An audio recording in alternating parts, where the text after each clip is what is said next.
Бүгүн Кыргыз-Тажик чек арасындагы чыккан жаңжалдан кийин эки тараптын аксакалдары чек арада жолугушуп белдешти. Унаа жолдору ачылып, транспорттук каттам калыбына келтирилди. Чек арадагы чыр 13 мартта тутанып, эртеси күнү да уланган. Андан кыргыз тараптан 3 адамга ок тийип, тажик тараптан 2 адам каза тапкан жана бир нече киши жарадар болгону кабарланган. Эки тараптын жолугушуусунда кыргыз-тажик элдери көп жылдар аралыгында ынтымакта жашап келгени, ортодогу пикир келишпестиктерге мындан ары чекит коюлары айтылды.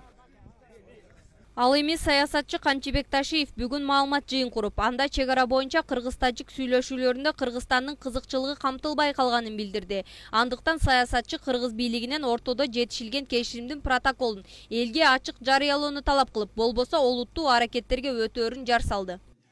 Тажикстан вице-премьери ошол кол коюлган протоколдун кандай негизде кол коюлганын, эмне шарттар менен кол коюлганын толук интервью берип айтты. Биздикилер айтты деп. Тажикстан азаттык болсо керек, мен түшүнүмчө. Азаттык сайтында ушул маселе боюнча толук ойдон түшүндүрмөлөр берилди. А биздин коомчулукка бүгүнкү күндө эч кандай андай маалымат жете элек. Бирок ошол тажик тараптан берилген маалыматтарга таянып туруп, мен айтып кетишим керек, биздин жүргүзгөн сүйлөшүүлөр өтө туура эмес болгон. Кыргыз-тажик чек арасындагы чыр-чатактын келип чыгуусунун себептери да унутта калбай. Коомдо ар кандай версиялар талкууланууда.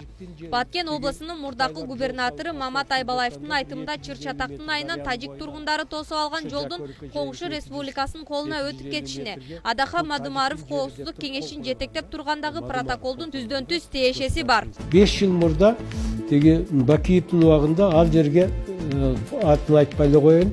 Бул жер тажиктин теги Кытайлар жол салып асфальт кылып жатканда бир 250 метр дарыянын боюнан ошо Жакөрүккө чейинки 250 метрге бул тажиктин жери деп туруп кол коюлган да. Мадумаров кол койгон да, государственный секретарь болуп туруп барып.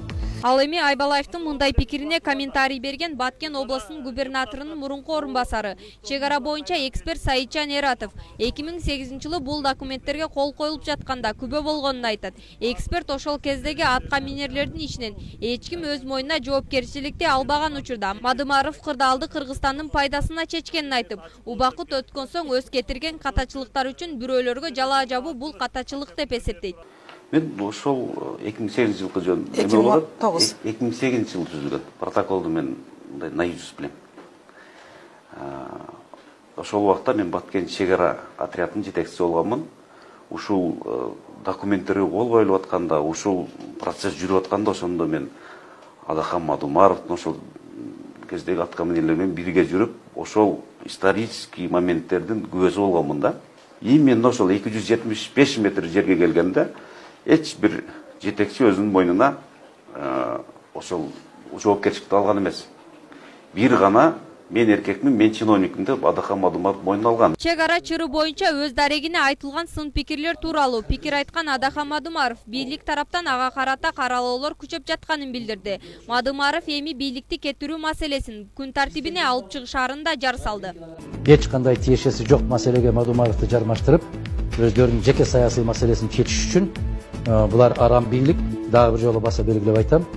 Биз ушул мезгилге чейин укуктук гана талапты коюп келдик эле. Укук бузулуп атат, мыйзам бузулуп атат дегенде. Мен макул эмесмин деген элдик кыймыл. Ушул жуманын аягына чейин акылдашып туруп, саясий талап койгонго өтүшүбүз күтүлүүдө. Саясий талабыбыз мынчалык арам, мынчалык элдин көзүн боёгон, мынчалык адилетсиз, коркок, бийликтин кетишин талап кыла турган маселени күн тартибине коебуз. Бул арада чек арадагы чыр-чатактын чыгышына жол берген жергиликтүү бийлик менен кыргыз-тажик сүйлөшүүлөрүндө демилгени алдырып койгон өкмөттүк делегациясынын дарегине сындар токтобой келет. Жергиликтүү тургундардын пикиринде коңшулар ар түрдүү жолдор менен кыргыз жерине кирип келаткандыктан барган сайын Тажикстандын Вахрук анклавына жол ачылып баратат. Калк арасында кыргыз бийлигинин шалаакылыгынын айынан Баткен районунун жарымы менен Лейлек району жана Сүлүктүү шаарынын бүтүндөй аймагы анклавда калып калбайбы деген санаркоо күч.